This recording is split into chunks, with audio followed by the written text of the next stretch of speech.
Good morning, and thank you all for joining us on a Saturday morning. It's a pleasure and an honor to have both Gautam and Dhanya on stage to discuss the book and themes around it.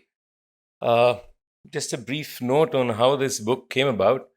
Um, I think most things just start by themselves, and later you kind of think about why did you do that, or why did you write this book, or why did you go into so many rabbit holes, right? This is one of those things. I think many years ago, at least 7, 8 years ago, I started singing the entire song Janagana Mana. And I was deeply moved by all the verses in it and started a thought process on what do these words mean to me? What is my association with the anthem? Is it purely something that is embedded in my psyche culturally from childhood? Is it indoctrination of some sort? And that then leads to explorations of nation and state and where we are today and what are the reasons these emblem and these mottos were chosen. And that's it. And then this book just grew. And Ajita is here, my editor. We had originally thought it'll be five essays of 5,000 words each. We landed up with 500 pages. So it did grow on its own. But for me personally, it's I think I write as a citizen. I don't write it as a historian or I don't have any such impressions of myself. But as a citizen, I think one thing that really caused this book was the many mornings that I get up deeply saddened by what I feel within myself and what I see around. Just the violence in its various manifestations, the manipulations, and the very conscious effort to make ourselves something else, as I see it, is something that's deeply perturbing. And I think this book, in a way, is also a personal response for myself as to think about maybe we need some new imagination, but we need the past. But how does one rethink these things in the contemporary context? I had two parts that I could possibly read from. I know Ajita, my editor, wanted to read or ask me to read something else, but I'm going to actually shift. There's a reason for it, which I shall not reveal. So this book is historical, it's granular in terms of telling you how these symbols came about. It also uses the symbols as metaphors to engage in conversations that existed in the past and that exist today too. So whether it is the Tagore-Gandhi debate that went on for 4 or 5 years, whether it is the Ambedkar-Gandhi debate or the Ambedkar-Gandhi-Narayana Guru debate, all the idea of Swaraj, which I think Gandhi defined in one of the most radical ways that we have lost. And this book tries to look at all those debates and conversations in a contemporary sense, and also for me as a person engaging in public, how do I see it? So this is, of course, something that is spoken about a lot, Gandhi and caste and Gandhi and untouchability. But I would like to read from this section, so I'm going to. Mahatma Gandhi rightly understood untouchability to be the worst manifestation of the evil human beings are capable of. He believed that the Hindu house would be cleansed only once this abomination emanating from within the faith was discarded and the upper caste atoned for their sins. There was a time when he did not subscribe to the view that Varnashrama, the caste edifice that enabled such a practice, was necessarily ugly. But his views changed with time. From defending the practice in its entirety, he slowly moved to looking at the possibility of a re-envisioned, non-hierarchical Varna system. He saw a dharmic possibility in the system and reasoned that it was the mutilated form of it that was adharmic. Gandhi's attempt at reconceptualizing Varnashrama was born from an ingrained belief that at some point it had to have been a social ideal. It is clear from some of his comments that Gandhi knew deep down this ideal never existed. Yet he held on to his dream of a non-hierarchical, occupation-based, equal and respectful social structure, an unreal hope. Scholars such as Akhil Bilgrami and Anil Noria have argued that Gandhi's attempt to excavate and revise an indigenous social order came from his deep-seated resistance to the market economy and the monetization of people and their skills. In other words, he was fighting against the divorcing of society and culture from the economy. There is also the argument that there was practicality and social strategy in the way Gandhi approached the issue of untouchability and caste, attacking untouchability first before he moved on to caste. This idea was to establish partners from within caste Hindus and take the community along as he incrementally dismantled their ugly practices without destabilizing their cultural anchor. He also appeared to believe that with untouchability gone, the ugly form of caste would dissipate. There can be no doubt that the change in Gandhi's attitude towards Varnashrama was influenced by Ambedkar. There are suggestions that his final position on caste was in consonance with Ambedkar's, but I am not entirely convinced. Even in the oft-quoted piece written in November 1935, Gandhi clings on to the mirage.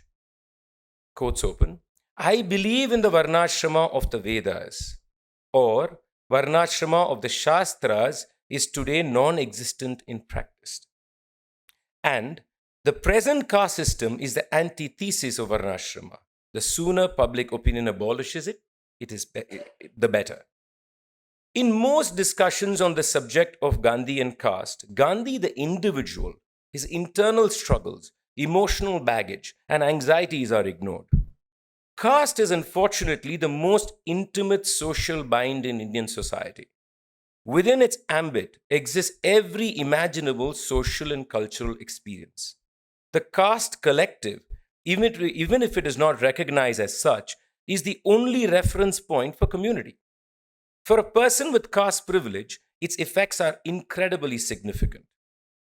They never experience caste discrimination. All the joy experienced while growing up comes from social relationships constructed within caste. This is true of even an anti-caste Savarna. And unsurprisingly, there is a sense of cultural belonging associated with this class-limited past. I am suggesting that Gandhi was emotionally trapped in this web. It is quite possible that his yearning to find social justice within a Varna construction was a product, at least in part, of a wanting to hold on to his own personal socio-religious experience. It could have been born of a fear that the removal of Varnashrama would lead to the erasure of cultural and religious bonds. The fact that Gandhi was deeply affected by the grotesqueness of caste and that he took on the orthodoxy at great personal risk cannot be questioned. Neither can the fact that both in his personal and political life, Gandhi constantly challenged caste boundaries, and yet he sought a solution that would emerge from within that very tangle. It is privilege that allows a person to straddle radicalism and protectionism at the same time. I'm not accusing Gandhi of duplicity. It is just that privilege allows such incongruities to coexist with ease. I do not know what Gandhi had in his mind when he moved between these two diametrically opposite positions. The way I see it, what's at play is tension between two different types of discomfort. On one hand, Gandhi is courageously putting himself in a state of discomfort by challenging caste oppression. At the same time, he was agonizing over the possibility that his cultural religious paradigm would collapse if Varnashrama were to vanish. Gandhi was struggling and grappling with this breach. So instead of committing to one of the two positions in totality, he repeatedly readjusted his balance without really rocking the Varnashrama boat, something his own privilege allowed him to do. This is not a choice that an activist from an oppressed community would have. Beyond the analytical reasons provided by scholars for Gandhi's ambivalence lie emotional tugs and the blind spots of upper caste activism. The very idea that Varnashrama could ever have been a non-discriminative cultural arrangement is irrational. Even in a society that is not driven by money and is non-transactional, power would have manifested in innumerable other ways. Who evaluated a person's abilities? What was the process of evaluation? How were people allocated various vocations? Our everyday prejudices, unconscious biases, the need to control and oppress in various contexts, not only caste, make it obvious that Varna could have never been fair. It was, in fact, adharmic in its very conception. Thank you.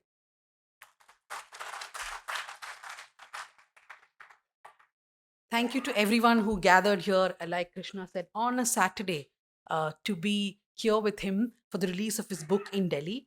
I heard that the book release in in Bangalore, I heard that the book release in Delhi was quite eventful with the power cut off in between. Bangalore is not that city. The power will not be cut off in between. We'll have the entire event with power on. So when Westland first called me, Amrita first called me saying that can you join us for this event, T M Krishna's book? I said I have read his books, but I have nothing to do with music, and I would be the wrong person to call on any event to discuss about music. Then she told me, no, it's not about music. It's about the national symbols. I said, then I shall definitely read the book and come. So today we face a strange predicament in this country where we speak of our national symbols or we remember them profoundly only, unfortunately, when there's a controversy around it, right? For example, when Prime Minister Narendra Modi invokes Nehru in the parliament, which has become one of his favorite pastimes, saying that the Congress bowed to the Muslim League when they did not allow Vande Mataram's, the whole song to be sung. Or when there is a rule in cinema theaters that we all have to stand up for the national anthem, and that's followed by multiple news stories about people beaten up in theaters, perhaps because they forgot to stand up as they were just looking at their Instagram, or they did not want to stand up because they thought that is resilience, that they have to push back against the appropriation of national symbols. Or we even think of our preamble when there are discussions or controversies regarding the 42nd Amendment and somebody's telling us that why was secular and social introduced into our preamble, right? So unfortunately, we discuss our symbols only when there's a controversy around it. And that is something which seeps into daily life. For example, just a personal example, I am not someone who uses the bindi on a daily basis. So whenever once in a month or once in 2 months, I put a bindi to office and come, everybody makes fun of me saying, oh, today you're trying to keep the other side happy, whichever that other side is, right? I'm not using names. But when I was young, I never thought of it like that. Nobody around me told me these things. Oh, you're wearing the bindi because there is a slogan which the right wing has saying, put a bindi, you get business, right? There was a whole boycott call a few years ago saying the jewelry shops which have models who do not wear the bindi should be boycotted. So unfortunately, we also speak about these symbols only when there is a controversy. And that is why this book is very important, because it tells us, the book actually talks about 5 national symbols. The national flag, which is a very large chapter in the book. Then it talks about the national song and the anthem. And it talks about the preamble. In fact, I would like to ask Krishna later, why did he include the preamble as a symbol? And it also tells us about the kind of discussions, the very detailed discussions that not just the Constituent Assembly had, but through our politics from the 1870s to the 1900s, how they discussed each of these national symbols and then decided which should be the national symbol, also decided what has to be discarded. So Krishna goes into historical archives in detail, and he tells you what Nehru thought, what Gandhi thought, who opposed, who said yes. I want to read out one particular passage before I tell you. So the other national symbols are, of course, the lion capital, the national flag, the lion capital, Satyameva Jayate, Janaganamana, and the preamble. These are the 5 symbols which the book discusses. Now, what makes the book also very vital for all of you to read is that it does not just delve into history. It also puts everything in context in present India, in a time when we are seeing weakening of our democratic institutions, when we are looking at human rights violations, and how the symbols of the past and why certain symbols of the past were set aside prudently, right? There is a reason why the Vande Mataram was sung only till the second stanza. What is that reason? It reminds us of that history of why certain things were set aside.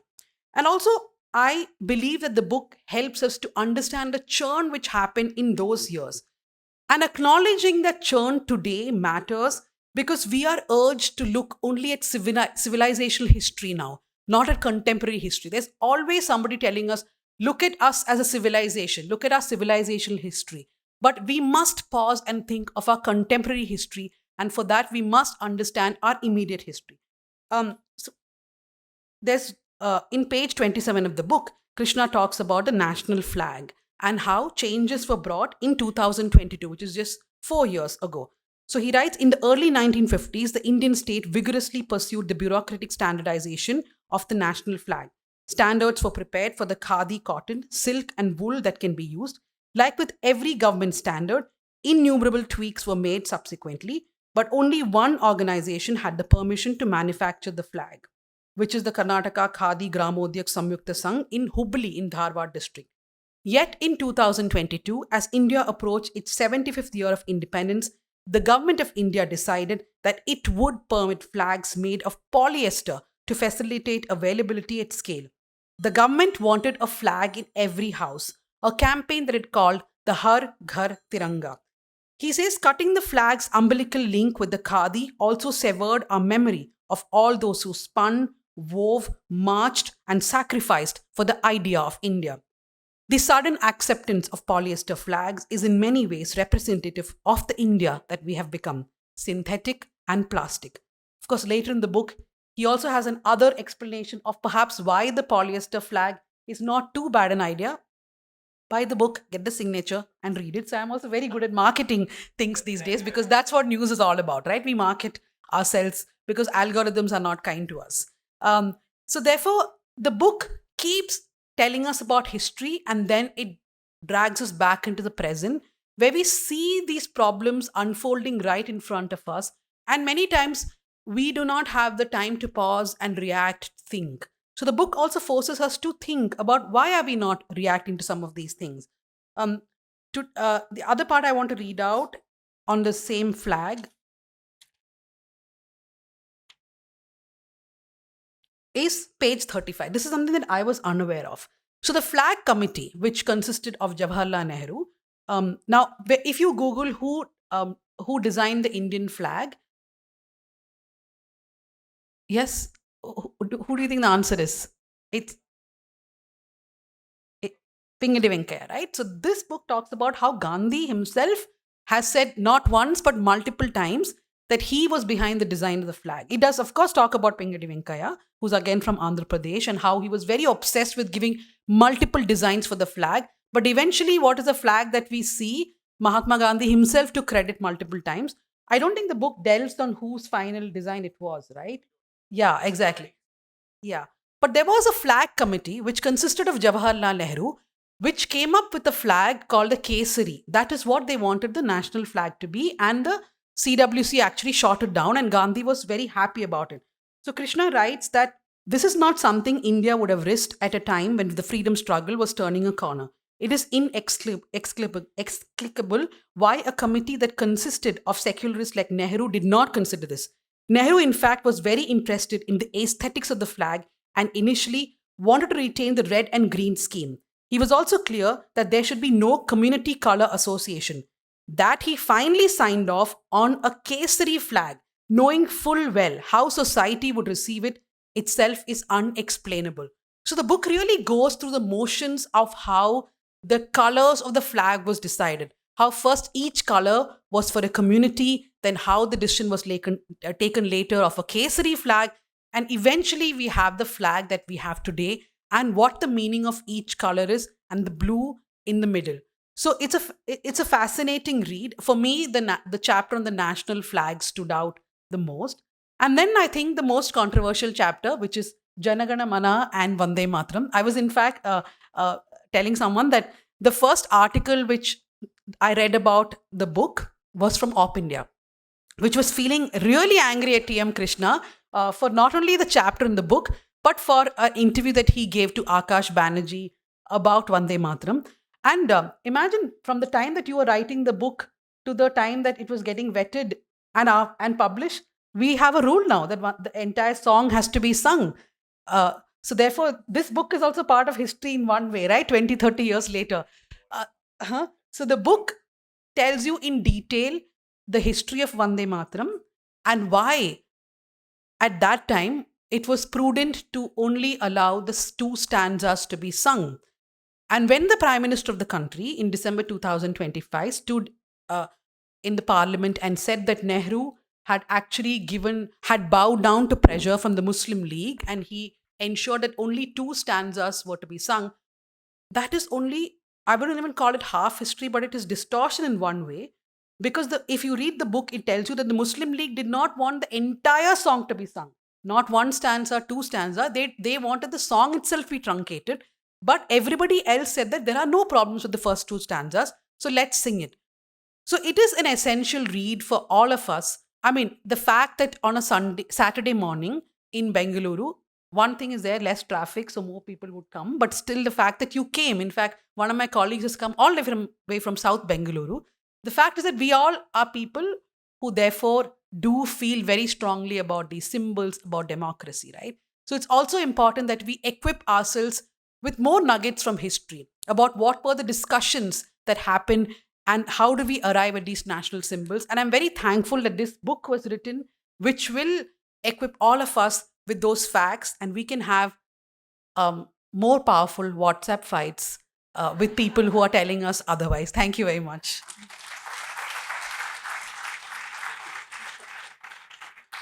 So it is a pleasure to be here, and that is a very difficult act to follow. But luckily, academics are actually secret marketeers, even though we don't get credit for it. So I will continue to market this book because I think it is a text that you will get a lot from. So what I actually want to do is to speak to the book in a slightly different way, which is not to talk so much about its arguments, but about what it allowed me to do as a reader. I think the thing about reading books is, especially now, it feels like we read them too much in terms of whether we agree or disagree with them. But that is not the purpose of reading. The purpose of reading is to have your world shaken and moved, to give you new questions, to rethink your own experiences, and sometimes to write very angrily in the corner or for the margin of the text, this is nonsense, right? But that putting your pen up to mark a text is an act of thought, and it's an act of being present. So I want to tell you the things that this book made me think about and the things I wrote in the margins when I was reading it, including there is an actual note that says this is nonsense. And I think those are the parts that I really enjoy. So the first thing that this book gave me is to remember again the point about why symbols matter. We have this sort of discursive way of saying it doesn't matter, it's just symbolic. Which is also said about my people a lot. They're saying it doesn't matter, it's just an academic discussion. So symbols actually matter very deeply.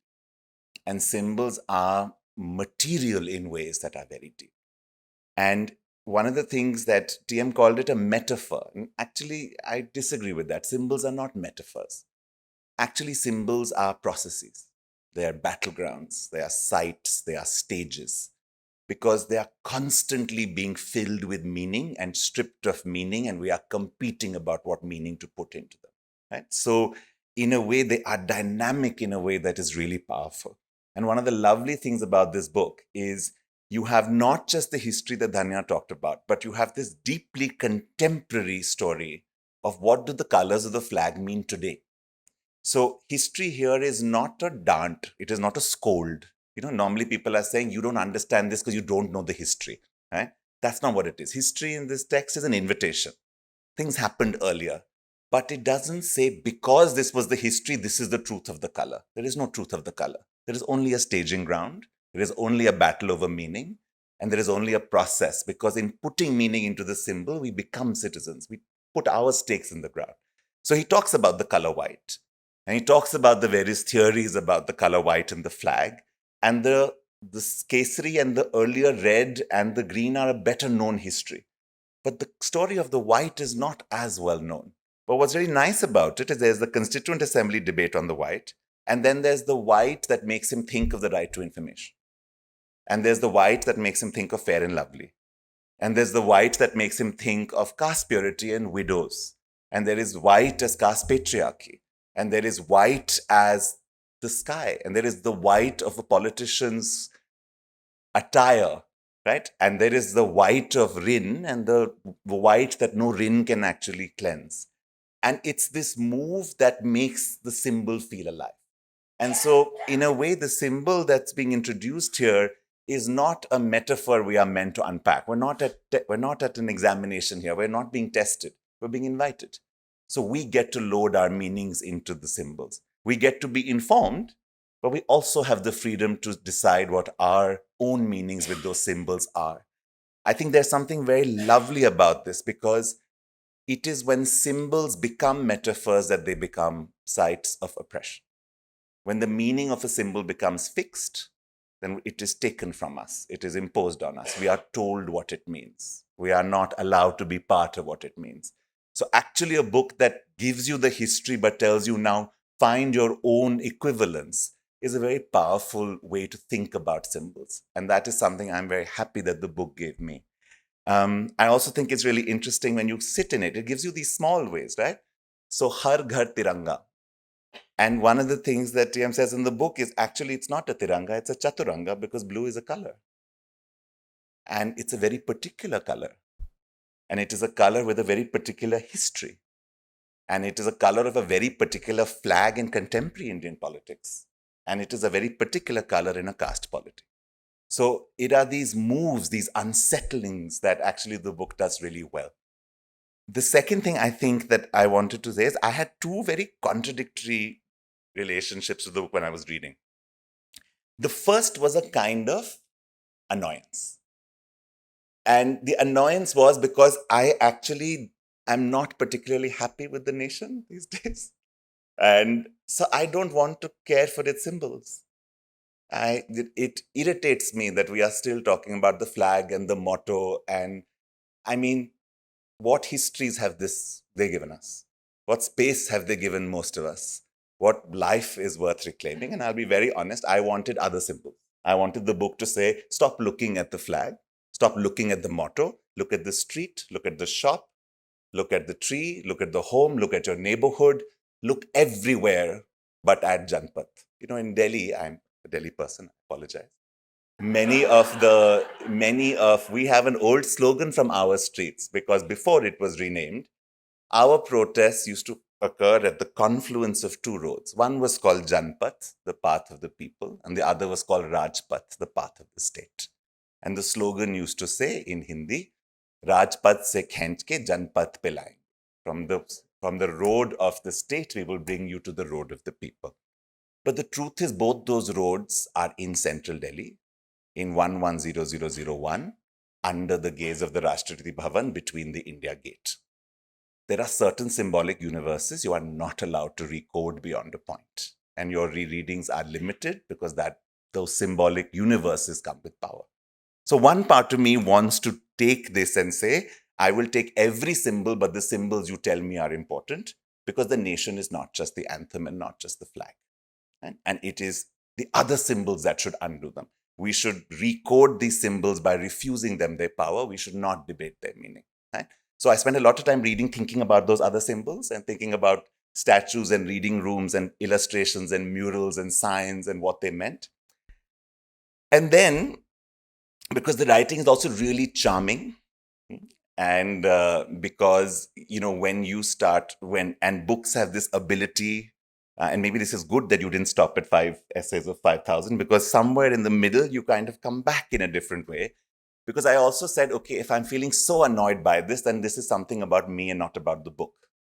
And then I remembered what it was, which is that I have a profound love for this country and a profound love of place. But I was also schooled very properly in the dangers of nation and nationalism.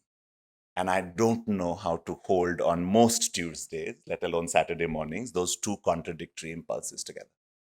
To be honest about a love of place and to not want to cede to how that love of place is weaponized against most of my fellow citizens in the name of nationalism. So I was taught very well in the academy. I have taught my students that nations are imagined communities. We have taught them Tagore, we have taught them Anderson, we have taught them all the critiques.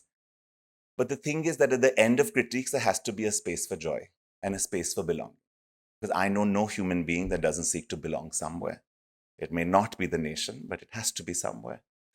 And I think about many of the places, and I come from a family of people who would describe themselves as patriots and nationalists who worked in service for this nation all their lives.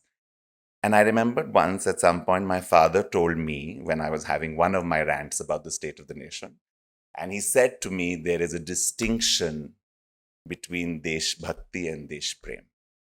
There is a distinction between an unthinking allegiance to the nation and a love of place.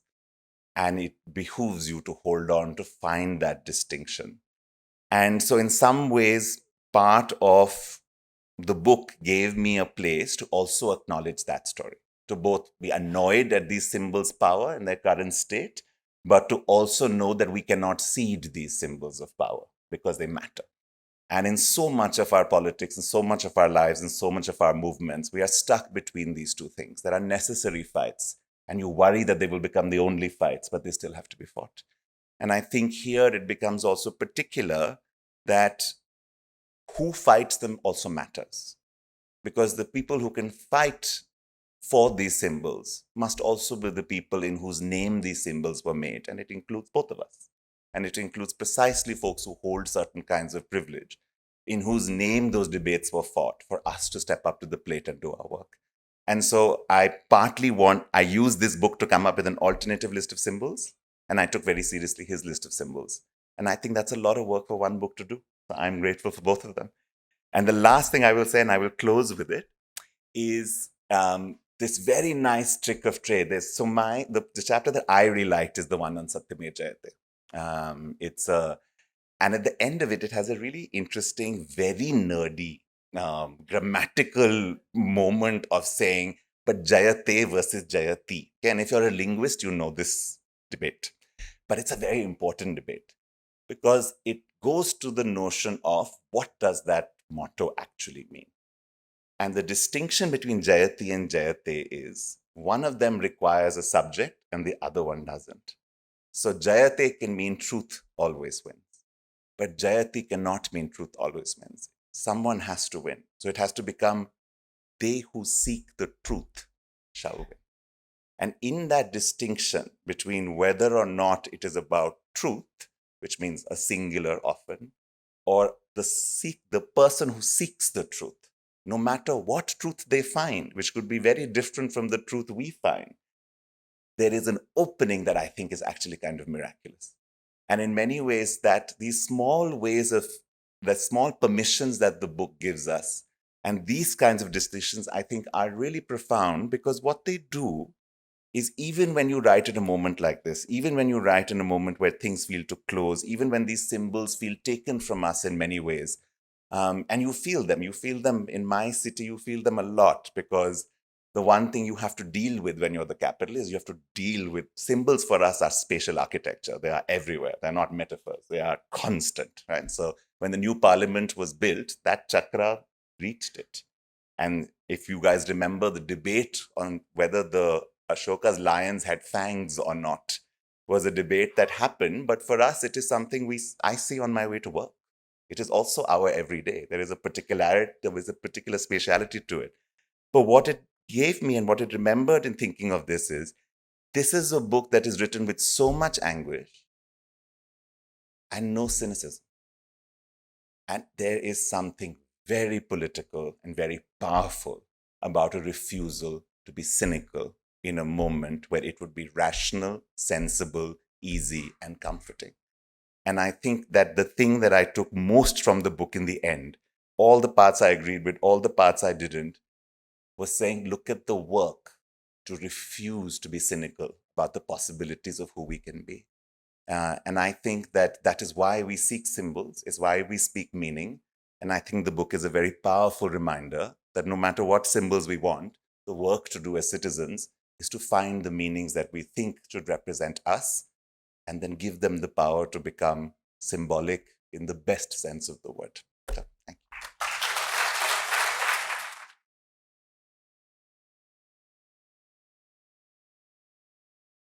So I want to just start from what he was talking about, that at one point there is an annoyance of regarding the symbols, right? I mean, I've been through that motion where around 6, 7 years ago, I did feel that annoyance of why are the symbols being thrust on us, to now believing that when someone else appropriates it, we must push back. Where would you stand? Like he was also saying that there's no cynicism in the book.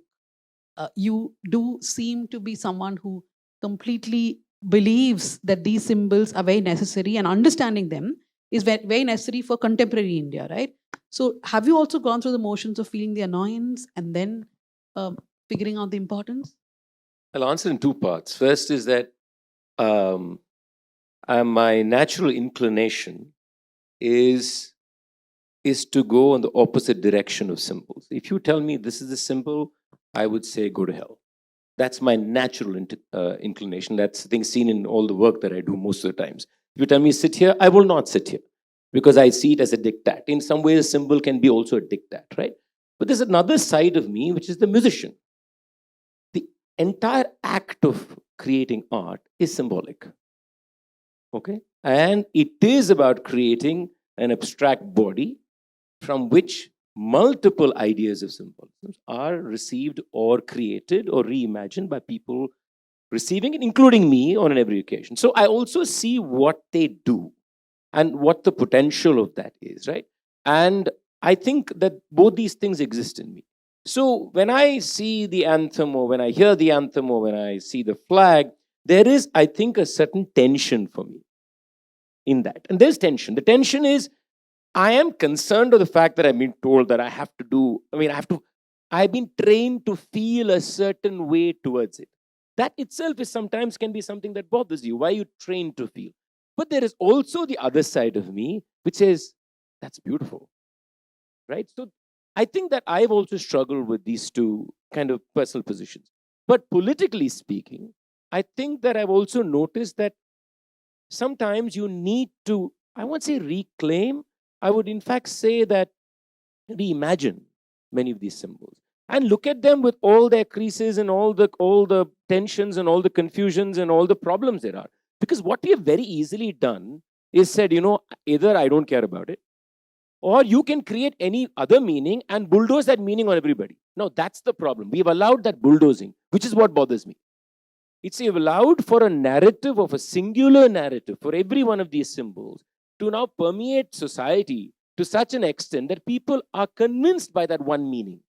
What I want people to realize is, like both of you suggested, is that you need to receive them and experience them. The moment you experience them, you create your meaning.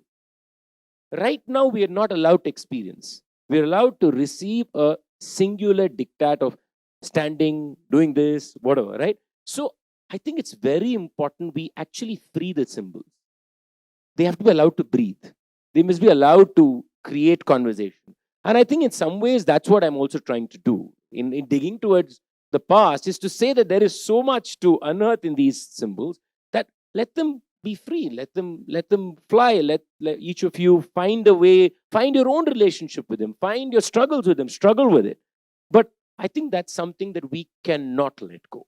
And I think we have some, it's not just these symbols, right? Even look at colors today, like the saffron color, right? I think what's happened to the color today? Even in our brain, as I say saffron, we all have only similar words. That's a problem. We have to free the color from that single kind of monolithic perception. We need to give it its life. And I think the moment you do that, emotionally, it makes us feel differently about ourselves. And we also forget that change often, or action, is an emotional response. It's something that you feel, not something that you understand. So I think it's important. That's why it's very important that we work with these symbols in our own way. So I wanted to ask you, actually, you started in the beginning and said, I write this as a citizen, not a historian, right? But the book has actually a lot of archival work and a lot of historical work.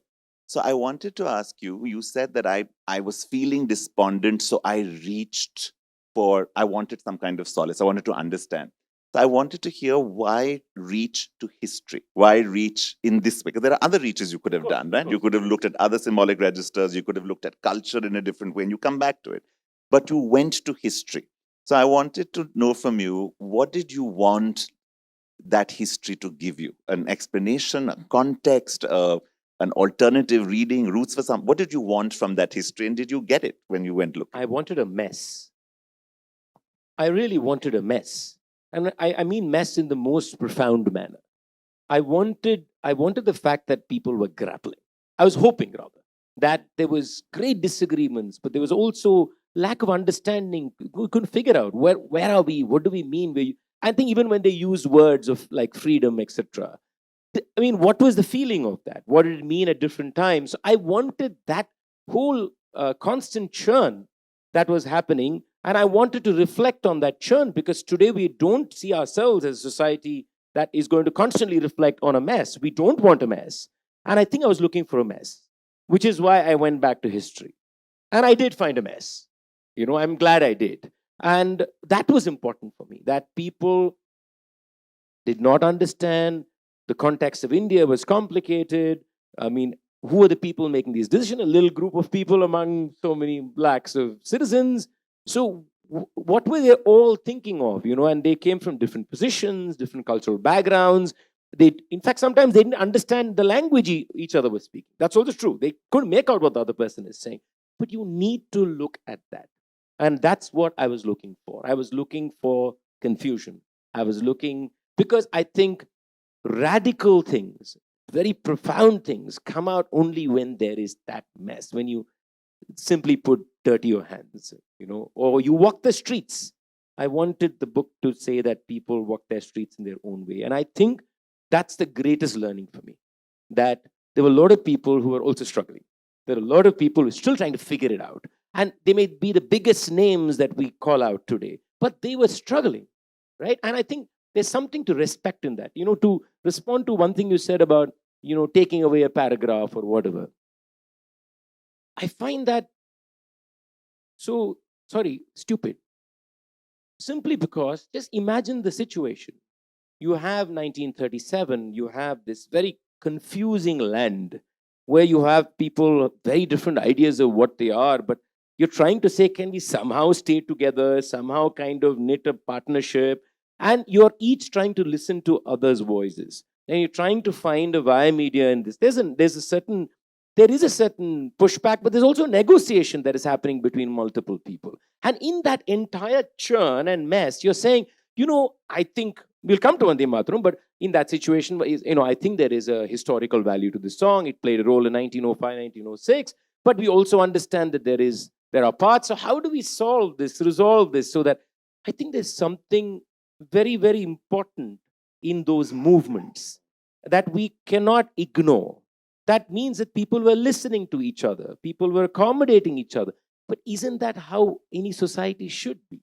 In some ways. And I think just completely cutting that down and saying you threw away something is just, it doesn't, I listen to that and say, what are you talking about? I mean, I don't even understand what you're talking about. But we have been completely shut down to think in only those manners. So I think those debates that happen, which I try and quote here and there, are important to see.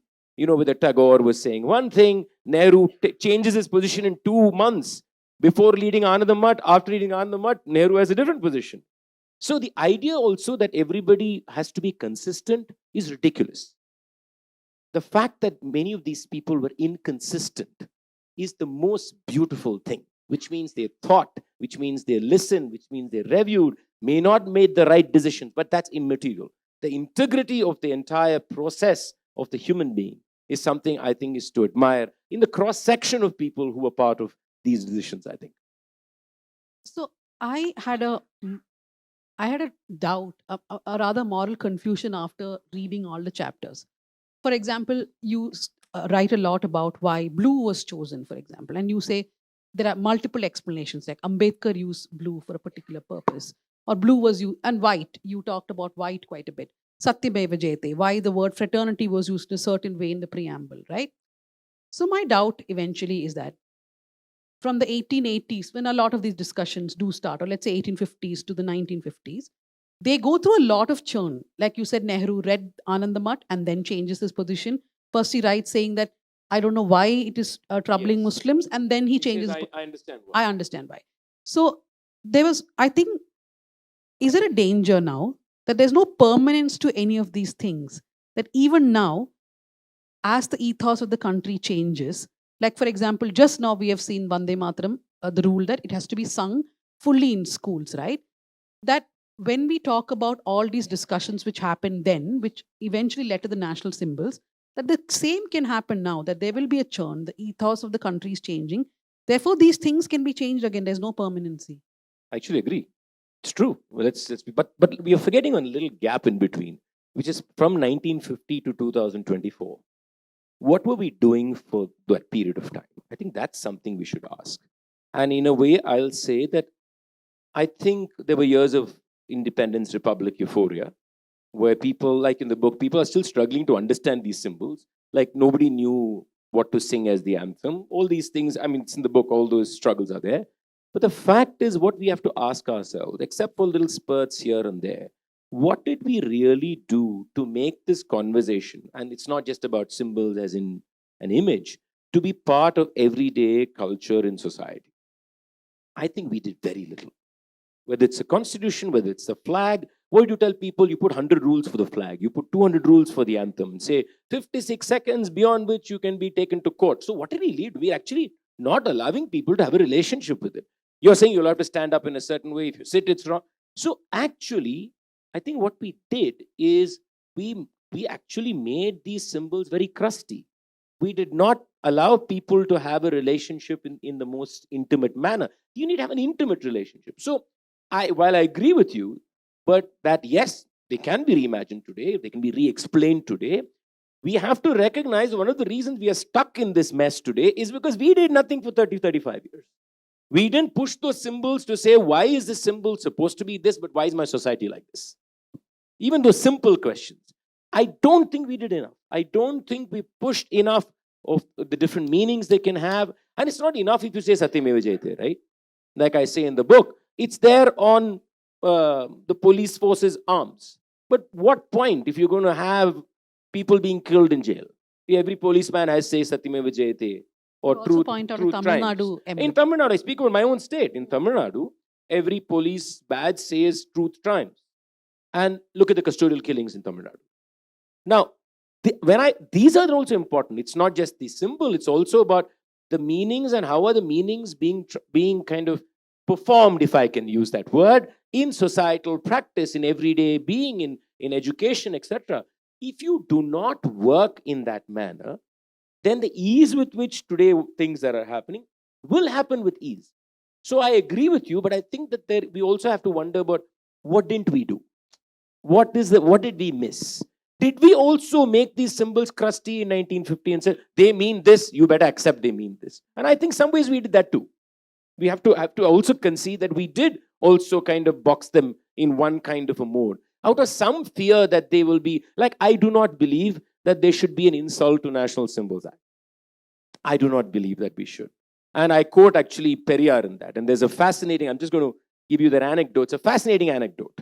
So the first state, in fact, the first law against insults to national symbols comes from the state, my state, Tamil Nadu. So what actually happens is Periyar announces in Tanjavur that he's going to burn the constitution. Now, the moment he announces, the Kamaraj government goes into a frenzy and says he can't burn the constitution. And they're going to bring this act that says you can't insult national symbols. And I want to clarify here, for everyday citizens, state, nation, government, all are kind of synonymous. They don't see the academic differences of this. In their image, they see, even political party is sometimes equivalent to all this. I think we see that today. So what happens is, Anna Durai comes to the assembly and gives a brilliant speech where he says, do you think Periyar hates the constitution? No, he does not hate the constitution. You know, he's trying to tell you something. He's telling you failed the constitution. He's telling you promised equality in this land. Why is there no equality in this land? He is challenging every notion that the constitution is supposed to give us by the symbolic act of burning the constitution. I think that's a very powerful speech. In fact, I only quoted parts of it. It's actually a brilliant speech by Annadurai. I'm saying that this, if we allowed for relationship like that, then I think we'll be a far more active society. This, by the way, is the reason I disagree with polyester as a dilution of the flag. I think he makes the point in I the argue book it also. both ways. He argues You both make us ways. read like 100 pages in the interim, okay? Which is a really unfair thing to do to a reader. But I do That play. was my this is nonsense part on the synthetic No, part. but I did say that he does So what, argue what the is your other way. position on the synthetic? My position on the synthetic is that mass production is also the story of creating a kind of break from khadi as a symbolic notion of purity and a notion of sanctimony, because khadi has never been a place of mass people-led production. In its imagination, it was. It is like being mad at plastic. Plastic is a material of people's everyday life. The lota comes from exactly that kind of synthetic production. But the word synthetic, is a wonderful anthropology and history of clothing, which is synthetic and polyester allowed working class folks for the first time to have civilized aesthetics in public space. But- And so polyester is also a democratization. But I don't think the of political decision has thought so much into it. I think he's that's questioning the that. duplicity of the political decision. But then that's Yeah. an unfair critique. But No, the motivation question is not But, there. but Yeah. to your point, and I think I make that point of how khadi itself has become a very, very classist, very, It very is. casteist Yes. point. And so when I also argue that yes, polyester, but interestingly, Gandhi asked for khadi saying it's the best way to mass produce it, by the way. Correct. So Gandhi's argument, that is very interesting. But his argument was aspirational. Yes, yes, completely. It was not an actuality. No. But his point was it can be mass produced. Yes. But I'm saying, I also make the argument that we have to be careful when we say polyester is an ugly, synthetic, shiny image, because it is the everyday person's Yes. clothes. It is the everyday person's accessibility. It is also the fact that it's within budget. And I also make the fact that at one point of time, the so-called privilege of today loved polyester. Yes. Let's not forget we were The fancy about polyester. Now early we're all part organic, of and Spandex, we go only to specialty stores and all that, right? Spandex and Oh, nylon exactly. married in elite wardrobes I before they agree. went anywhere else for I a very, very long don't time. disagree with you. So. I have one small point to make. So about how we are not taught about national symbols, and you were saying that it's very the way nobody has ever been told why is it important or what is the history, right? When I was in school, we were asked to sing Jana Gana Mana every day, and it was a big privilege to go into the principal's room and be those 5 people who sing the anthem. I can't sing at all, but I I made was sure going I to was. say, can you all stand and sing? No, But I used to go there 56 seconds we had to sing. So it was very mechanical. Jana Gana Mana, you sing. careful. Yes, that's it. Yeah. But then many years later, I accidentally heard Bhupen Hazarika's rendering of the song. And that's when I actually understood, oh, this is what it meant. Some of the words I never understood when I sang like a robot. But when I listened to him, for the first time I understood. And his is not 1 minute 56 seconds. It is a 2-minute video, 4 seconds extra. But I realized that even the way we are taught is a big problem. I agree. I think that's a emblematic of what we think it is. We think it's a ritual. We think it is just something that you have to do, you have to obey. It's like an order. We made it an order. Like, who is ever, why don't you think of the melody of Jana Gana Mana? Let's talk about the melody. Forget about the words for a moment. I think it's the most beautiful musical composition. Has anybody thought of its music? No. In fact, I think it's a very unusual tune, and I say it in the book. You know it now, so you don't think it's unusual. I think for that, the jump for Punjab is a very unusual musical jump. Now, if I was going to tune something like that, if I was going to I'm just going to hum the tune, so it's okay. The second line will go.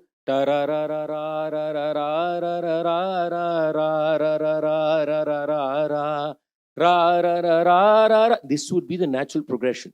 Because the melodic structure will say, I need a final cadence, I need a conclusion, I need something that concludes the melody. So I will slowly, gradually go to a point of crescendo, and then you need closure. In all art, you need closure. So the closure will be that. Now, this melody does not do that.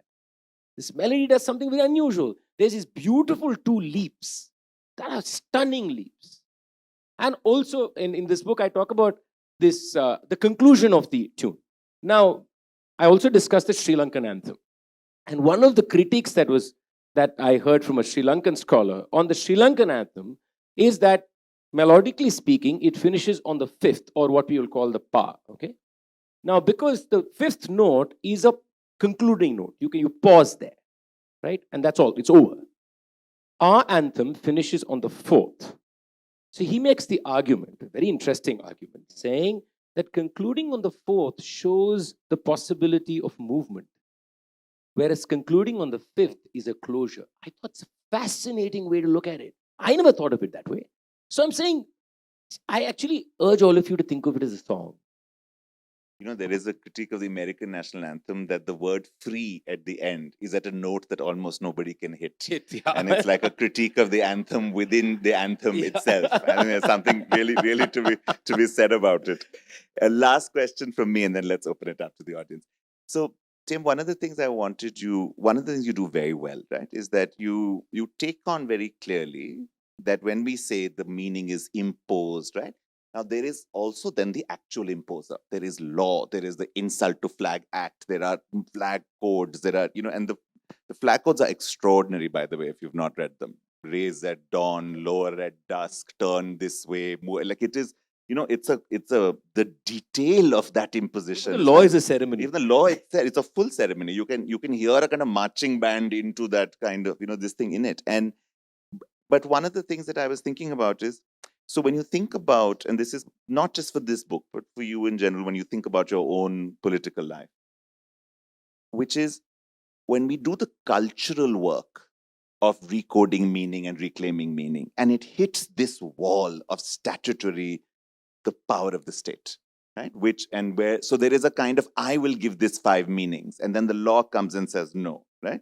And so sometimes when I think about this balance of how does one resist? Because the distinction between the symbols that I was imagining and those don't have a legal life. These have a legal life, right? So I was thinking about just forms of resistance between the everyday cultural work we all can do to give these symbols different meaning, but then we will keep hitting the limits of that work when the capital L law shows up, where state power shows up, and it's undisguised, unnuanced, straight up saying no. Right? Like he said, don't sing now. Don't sing now. Yeah. It's just that I was thinking of that moment. Exactly just that moment. Yeah, I was right? like, no. This moment of care. So it's actually like in an odd way. So just in terms of thinking about, because very often those who seek to impose meaning on symbols don't do cultural work. They don't convince you of the meaning. They go to the law. So how is there when you think of the kind of work the kind of politics that you do as a person in culture, is there almost in a sense of that these are different types of fights? The cultural work is different than legal work. Do they at some point reach, is one the limit of the other? I think they do talk to each other. I think in a way one segues into the other. I don't know which segues into what, but it does. But I think this struggle of this whole idea of limits, right? It's also there in our cultural work beyond the symbols many times. For example, getting permission for protests. Let's take something as simple as that. You will not get a permission till like that morning 9 a.m. By then, the protest is gone. Now, in a way, isn't symbolic of some of these symbols. The fact that you are saying that you can't do this. So I think many times our cultural work or our singing work, or for example, when I'm told I can't sing certain songs, let's take that classic case, and I've been told, I don't know, zillion times, I can't sing on Allah, I can't sing on Jesus, I can only sing on certain gods and goddesses, or I can't sing on the street. Singing on the street makes it impure, those words, right? Or that you're like taking our culture down the drain. It's exactly the same as law imposition. So in many ways, I think that we are doing the same thing. So the problem with these laws is that all these laws is the fact that they are actually attacking any cultural activity. They don't tell you that. They only tell you it's a flag or it's the anthem. But they're actually attacking culture, attacking thought, attacking the word free, for example, right? So I think the struggle happens in both sides. The struggle does happen.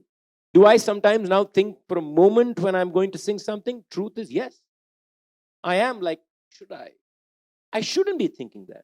At that moment of creative burst, I should just go. But that's not happening, right? So the same pressure, which is here legal, is there socially and culturally. And so, in a way, I think I'm struggling with both.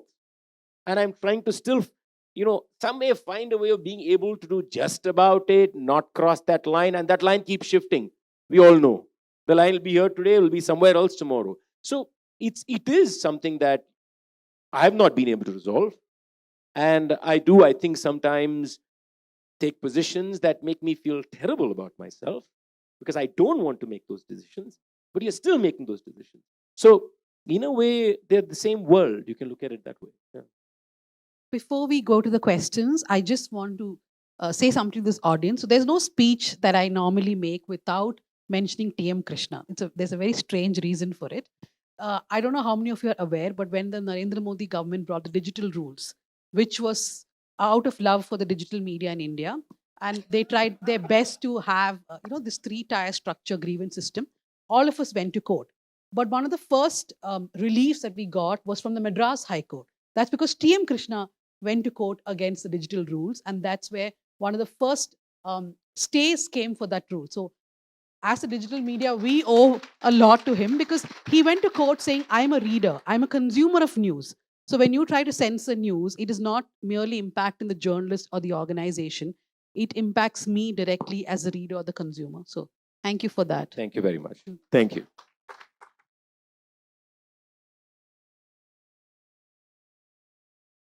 Hi, thank you so much. Amazing discussion. I find myself in an unfamiliar place when I'm listening to all of you. It's a beautiful discussion, but I do feel that our idea or our entitlement to want to change everything, I also think is an act of privilege. It comes from privilege. Your ability to always perceive and think that, there's something about the national symbols that you probably want to change, and there needs to be endless possibility of movement in the symbols. I think it's a beautiful idea in thought. I'm not entirely sure how sustainable that is in practice. While there should be freedom to interpret or reinterpret it, I really think that somewhere or the other, a nation also derives its permanence from standardization. And I think there needs to be certain kinds of permanent standardization which needs to exist. And I know the way I sound, it's a very unpopular opinion. I am not allegiance to any government, just saying. You're absolutely fine. Don't worry. Great. So I just wanted to understand that what do you think about standardization of certain things which are placed and don't have to be moved? And I think it's very important to also look at a structure in the government which is permanent, and I think instilling a sense of reverence for it. I'm not saying it's not important to question, please question, but I think somewhere or the other there needs to be an inherent sense of love and reverence for it, which needs to be protected and preserved. So just wanted to understand, what do you think about that? Yeah, thank you for the discussion. One question to TM, which is, would this book have happened if it were not for the current dispensation? And the second, is more of a comment. Reading the interviews, the reviews, and parts of your book, which I still haven't read fully, brought back this real event which happened. I was living in Bombay for many years, commuting from north to south. And on Independence, of course, this was new to me. It didn't happen in Bangalore, but at every street signal and churchgate, important stations, they would be selling the paper flags. And on one such occasion, when I got off at Churchgate and came out of the exit, there were a group of children. I won't say students. They were not students. They were aged maybe between 5 to 10. And they had this impromptu celebration of Independence Day. And they distributed sweets to everybody who was coming out of the station. At that time, I felt so cynical. I said, what has this nation given to you? You don't have education, you don't have anything permanent, you don't go to school, but what is this bonding that makes you want to celebrate and give sweets? I felt cynical at that time. But reading this book makes that memory so precious. So thank you. Thank you. My question is for any of you, including Dhanya, because she'll refuse to answer this in the office. But like Just using the opportunity, I get it. So we're not answering the question, she's answering it. No, like many of you, and I'm sure many of the people in the audience, I've had a very ambiguous love-hate relationship with the symbols. When you're every day looking at how the citizens are treated, then you tend to get very angry at symbols and want to. There is this rebel in you that doesn't want to listen, like all of you were talking about. You don't want to stand up, you don't want to do any of those things. In the darkness of our cynicism, you tend to ask yourself, the love for the country is so abstract, right? So I want to know from you, if you have those moments, I'm guessing you do, going by what you said, when that happens, how do you make it more specific, more particular? How do you imagine the country to find that love? start. Okay. I would not place love and reverence together first. I'd place them slightly different. And I think I'll go back to what he said about Desh Prem. I think it's a beautiful idea. I'm not sure I will. The notion of permanence, it's almost a philosophical question, right? So I am like, in fact, Gautam said in his speech that, why am I looking at these symbols? They are like almost permanent things that we have accepted, right? So it's important. So I am engaging with what you could call fixed symbols in some sense, right? They are something that is part of our vocabulary, both legally and culturally. So am I saying these need to be changed? No, it's a good question to ask. Now, I'm going to leave that open-ended, actually. I'm not going to say no or yes, right? But I do think that there can't be permanence in relationship, that you have only one kind of relationship with it. That's the problem that I'm trying to address. You can't say you have only one relationship with the flag or one kind of relationship with the emblem. You could have a relationship where you disagree with the emblem or the flag, which is fine.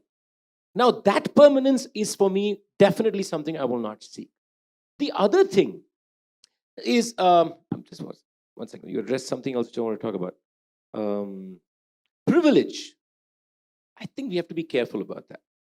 Because, of course, I concede we have the privilege, but I actually think most of the times changes in meanings happen not because of the privilege. It's because of non-privileged who are constantly pushing meaning. We don't push meaning. We're comfortable with meaning. In fact, we are far more accepting of one meaning. We'll completely do bowing down if you wanted. Because honestly, it doesn't bother us at many levels, right? The blue matters to whom? It matters to people who are not part of who are not part of the Chaturanga conversation, right? So I actually think it is the people who are not privileged, who have always asked the difficult questions, who always pushed meaning, who always had far more complicated, even interesting relationships with symbols rather than the privilege. So, in fact, we have to get out of our comfort zone in order to complicate our relationship with symbols, which means we're making ourselves uncomfortable, which is why we like to say we want order, which is why we like to say there needs to be structure, which is why we like to say it has to be one way, it can't be all vague, everything will collapse, there'll be chaos. No, all these are like bogeymans. It's not going to collapse. It's going to get far more enriching. And I think I would be rather pushing for that, even if it means it's going to be harder to navigate it. I would rather look at it that way. Second question. It's a very good question. I don't have an answer to that question, right? There's no doubt it's the present climate that pushed me in that direction. So would I have written it 15 years ago? I don't know. I can't say no or yes. But I have to accept that it is the environment that I have seen in the last decade plus that has moved in this direction. But I think it also is important for us not to get stuck in this decade. I just want to place that also here. Because there's also that problem. That problem, like tomorrow, if somebody else comes into power, everything will be hunky-dory again, we can say. It's not going to be. Let's first accept that. Which is why it's important for us to see all these little fissures in a far more complicated, far more long-term past and future, right? So whether I wrote it 10 years ago or now, the fact is we can't limit the engagement to, oh my God, my country was so great. All these nostalgic trips are great for that moment, but get out of that moment. Yeah, that's what I'll say. I'm going to let Dhanya answer the third question. Okay. No, I just want to add that what you said, right? That we can't be stuck in this thought that the last 12 years only have been problematic. Like in our newsroom, we simplify it as this is a government simply on steroids, but the previous one was on normal medicine. So that's the difference. And a small example I can take is this website called the Sahyog portal. The Sahyog portal is where any government, any police force can just go lodge a complaint saying that this tweet is problematic, this Facebook post is problematic, and there's no explanation, it is taken down. If you actually research on the Sahyog portal, it is not the union government that is giving the most number of complaints. It is Tamil Nadu, West Bengal, Kerala. All governments are taking down things that they do not like. So fascism is an easy lesson for everyone to adapt and learn. to my colleague Pooja's question about how do I don't know. I think before I used to look at the name. I used to work for a hyper-national channel, which is Times Now. Therefore, at that time, I used to look at country, at nation, at love for the nation, how to impose that on everybody in a very different way. I mean, for me, how I interact with things is also how my journalism goes, right? But today, I don't think of the nation. I mean, what drives me is not the nation as an abstract, but the people of the nation, of communities, of what each community wants, or what each gender wants. So I think of stuff like that, and no longer as an abstract of nationalism of nation. But the only thing why I said about national symbols and about not letting someone appropriate is that sometimes when we think of some fights as frivolous, okay, why are they fighting over the Ashoka Chakra, or why are they fighting over over this color? I feel like sometimes we just leave it, and the other person is no longer the fringe, right? So what they believe in, what they appropriate, becomes what the mass thinks. So I also now believe in devoting some time to fighting that. But for me, even journalism over the years have really changed meaning. Before, people could ask me, what is the impact your journalism has? What is the change that you've brought? I no longer think in terms of change or impact, because that's not a daily process, weekly, monthly, or even annual. I think of myself as that person on a sinking ship who will put those small chits in a bottle and then just make it flow in the ocean. I just think of my duty like that now. You want to think about it, there is an excellent phrase by the anti-caste writer Gail Omvit in a book called Seeking Begumpura on hope. And she says that what love must drive you to do is to combine ecstasy and reason. Because reason alone will never make you act. But ecstasy alone will give you no way. And all sense of love and hope is a mix of ecstasy and reason. If we rationally looked around us, we would be paralyzed. I think there's a lot of that refusal of cynicism is this. It has to be a mix of ecstasy and reason. It has to be worth fighting for, not for what you get, but for what it makes you. And in many ways, there was another, one of my other, the reason I have these quotes in my head is because it's a question I've been asking myself a lot. It's not that I have some random like academic quote dictionary in my Rolodex. I'm just saying. I mean, I do, but that's a separate party. That's a separate party. I love your for humility. another Just day. love I'm it. just saying. Never been accused of humility on stage before. But it's no. But the other one is by a queer theorist called Jose Munoz, who talks about the not yet here. And what they say is you fight to become who you want to be, not because you already are that person who's capable of that fight. It is only in that mess that it gets. It's a question of another kind of mess. I think it's a really important thing because, I grew up as a gay man in India in the 1980s. There was no reason. But I'm still here. So there was obviously some ecstasy. Yeah. So it's been a very thought-provoking morning. So what I wanted to ask is, aren't some laws and rules necessary surrounding our symbols? Because can you imagine if someone were to remix the Jana Gana Mana and start dancing to it? What would happen? So to maintain a certain respect and sanctity of our symbols, aren't laws necessary? So this is regarding a post which I shared yesterday. Like, I'm coming from Kerala, and there we celebrated a procession which is by a Hindu temple, and it is welcomed by a Christian church. So I was not going to share this like 1 year or 2 year back. Maybe today I felt like, okay, it is something that need to be shared. Like that feeling of having that doubtfulness whether it will be remain the same or not. So do we as citizens need to be more performative in courts? Yeah. So you said that you wrote this book as a citizen, not as a historian. But we know you also as a musician, of the classical tradition. So who has broken so many boundaries, hierarchies? You've gone beyond, and you've faced a lot of things. As a musician, how did this book, influence? Did it influence you as a musician when you wrote this book? Did you have that? And how this thinking about these symbols and writing about it, it has some impact on your music also? The first question, there's two ways I can answer it. I can answer it purely as an artist, and I'll say, all of you sing it the way you want to. I mean, that would be the artistic response, and that would be a very natural response for me, because I think we look at the fact that people have different interpretations. But there's also this fear, and I think somewhere your question is coming from this fear of it being maligned in some way. And by the way, that's there right through history. Nehru's talking about it constantly. Every court order is always saying that, yeah, for even about the flag, when they say everybody has a right to raise the flag, they're saying, but you can't insult it. The interesting thing is nobody exactly knows what they mean by saying when they say something is insulted. So I think it's important for us to think about that. Now, what would be an insult? What would not be an insult? What are the parameters for this? This is where we get into difficulties, right? So structurally, if I was going to speak in terms of a government needing a certain set of rules for making sure that there's a certain organization of it. Structurally, I probably will not reject your proposal. I think, yes, okay, fine, this people. The question is, what does it need to be? That's what I will ask. What does insult mean? Those have to be very seriously engaged with. For example, I think 56 seconds is the most ridiculous rule. I don't even know where you can't even sing the song. You can't breathe. Jana Gana Mana, that word is not felt.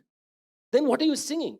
So if you're creating rules to make sure everybody behaves in a certain manner only, then I completely refute the suggestion. But if you say these suggestions, and I won't use the word rules, these suggestions allow for a greater relationship with those symbols, then I'm completely with you. But that would require thought. That would require time. That would require understanding what can be a framework. Now, I'm a musician, right? Often people, especially in the classical world, they talk about the rules. In this raga, you can't sing this. In this raga, I always tell them they are not rules. They are sign. They are little like directions. If you have 2 ways to go to a destination, they tell you there are 6 ways you can go to the destination. You can take road 1, road 2, road 3, road 4.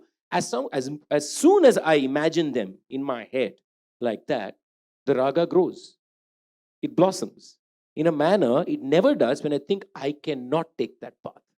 So I think it's got to do with how you create the suggestions for framing these practices. And rules is unfortunately not the word I will use. So I think structurally I can understand what you're saying, but artistically I have a different opinion. So there is both, I think. I just want to complicate this a bit. Now, imagine you said, what if people remix the songs? Of course. But we must think of what do we constitute as an insult, right? For example, is somebody remixing the song a bigger insult? Or in my mind, I would say mass murderers, rapists, etc., using the national symbols to hide behind. Would that be a bigger insult?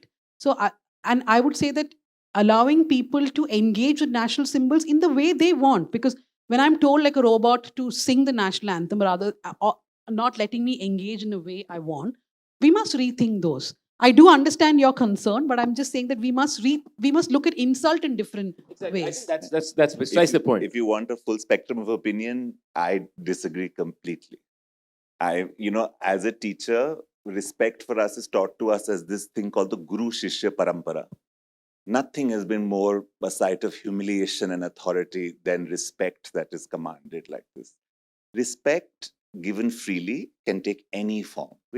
I think a remix is a lovely way to respect the anthem. It means you want to sing it. And if you dance to the anthem, what more could one ask for? What more joy could there be than to dance to the anthem? I would do it every single day. And when I am angry at the anthem, I should have a chance to be, anger is the greatest investment in another person. The thing that we should be scared about is indifference. Indifference is the greatest disrespect to any story. Anger is an investment because I am only mad at him because I care about what he thinks. Otherwise, why would I bother? I'll walk away. So I think that we must not. To me, it's not a question of assuming what insult is. It is a question of assuming what respect is. And it's a slightly different thing. The urge, the thing we're looking for, we agree. But I think it's important to let people that freedom of expressing respect and engagement the way they want. If our children were angry at us, we would not shut them down. We would say, why are you angry? Right? Anger is a I form of wouldn't say engagement. respect. I would say love again. You know, the problem, again, Because I like think- love and reverence are Yeah. different. I think love and respect are Yeah, but different. I actually prefer to be in love with these songs. I would like to, because I'm a musician. I guess I'm coming from there. Because I would like to listen to the melody. I'd like to listen to those Yeah, words, yeah. not just the meaning as in lyrical or semantic meaning. I'm looking at the sound of the flow. Fair. So you need love beyond saying, if I listen to this song, if I sing this song, I feel paid. No, there is, just listen to the cadence. When you see the Ashoka pillar, just look at that beautiful architecture. Look at the stone. I think that's also part of It it. is, but I think the reason I distinguish it is there are many things I don't love, but I can respect. And I think that's part of our work as a citizen, right? No, There are the whole We're going to argue for a Ambedkar's- while. Just hang on. No, because Ambedkar's idea of constitutional morality was this, right? That you extend a respect to another with whom you do not share love, right? Otherwise, constitutionalism will not hold because love cannot be the minimum entry. Respect can be given without love, right? And that is why you have constitutional boundaries and notions of rights and the balance of duties. So somewhere here, I'm happy if you love it. I don't love it, but we can both find ways to respect it in different ways. Okay, you have something to No, say. I would like to meet all those Indian parents who are actually telling their angry children, why are you angry? I'm not, that is one. No, but no, the second thing, I think whether it's our culture, our law, our constitution, from your Guru Shishya tradition to, what our laws teach us, we are continuously telling from childhood that you have to listen, you have to respect, whether it's your elders, whether it's your school teacher, your parent. And that is what is there in our law also, right? That you have to respect the national symbol. Satyameva Jayate or Janaganamana, whatever it is.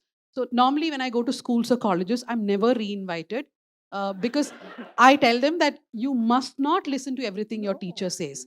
You must dissent. In my house, it's become a problem because of saying this too many times. I only have a dissenter at home. But this is not, it is inherent in what we teach through our law, everywhere, I think. Listen, respect. I just add one thing. I just want to say that if you're talking about teaching something or a home or an institution, I would rather pass love on and allow respect to come or not come. And rather the other way. That's the point. But to dancing, I won't tell you one thing. There's a little nugget in this book. When the flag is first hoisted, Nehru is supposed to have danced around it. And Nobody's going to discover this through this book. Huh? It's going to come up in the next session. And I think when I read it, I loved it. I loved that there's this free man who danced around this flag when it was hoisted, the Swaraj flag was hoisted. Isn't that so spectacular to think of it, right? You think of this very topa man who just stand, but here is a man who danced. So, Okay, just to be accountable. Okay. Do citizens need to be more performative? And did this change you as a musician? well, the fact is citizens have become more performative. I think I include all of us in this. There is this urge to constantly put out something or react. Do they need to? Well, that's a very good question. I think sometimes you need to. I think, unfortunately, there is the immediacy. You can't run away from the immediacy. But the problem is you can't get stuck in the immediacy, which is also what people want you to be. They want you to be stuck in this immediacy of constant. For example, people say, why the hell write this book? I mean, honestly, right? Even I've thought about it. Don't worry. So like, why write about this? It's just so complicated. I'm looking at it. Honestly, I told my editor before he started the launches, I'm revising the book because I've forgotten some parts of it. But, who's going to read today? Does it matter tomorrow morning, right?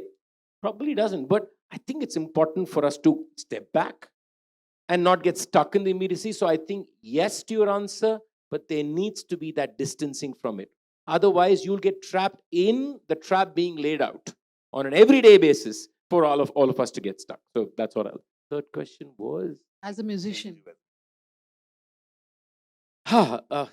So I always try to say that the politics, my politics, not the musical, all the politics in some ways, I can't even separate it, does inform everything about my music, and my music informs everything about everything else. I'm first a musician, first a singer. That's very clear. And if I ask these questions and I'm still grappling with these questions, it's because music gives me something. The experience of music gives me something, okay? Despite its problems, despite all its and nasty surroundings, it still gives me something. It gives me a way of listening. It allows me to listen to something. And I think that opens a world for me and opens a world of questioning, right? So this book was no different. Which is why in this book, it's not just history, but also the aesthetics of this history, which is part of discussion. Because I find that very fascinating, of saying, how do you see, how do you notice, or a color, or these very simple things. So I think they do inform my music. They do inform what I sing. They do inform how I feel. Maybe my relationship with these songs have changed because I worked with these songs and worked around these songs. My relationship with the flag may be different. I mean, even with a phrase like Satyameva Jayate, I would not even thought about it, why even think about it? At some level, it seems almost trite, Satyameva Jayate. Yeah, I mean, seriously? It's one of those things like you'll wonder about, very honestly, right? Even like, I mean, why would you say something like that? It's like, I can remember the next generation saying, don't ever say a phrase like that in front of me. I get it, right? But it allowed me to enter a space, it informs me in a manner. Yes, there is a conversation. Will it be seen by you when I sing? Probably not. But that's irrelevant. That's totally irrelevant, right? It will be felt by me. And I would like to just leave it that way. Okay, on that note, I probably have to stop. So, Sandhya, back to you. Can we have a round of applause for our speakers today, T M Krishna, Gautam Bhan, and Dhanya Rajendran. Thank you so much for an enlightening morning. Thanks to all of you for being here, for your thoughtful questions.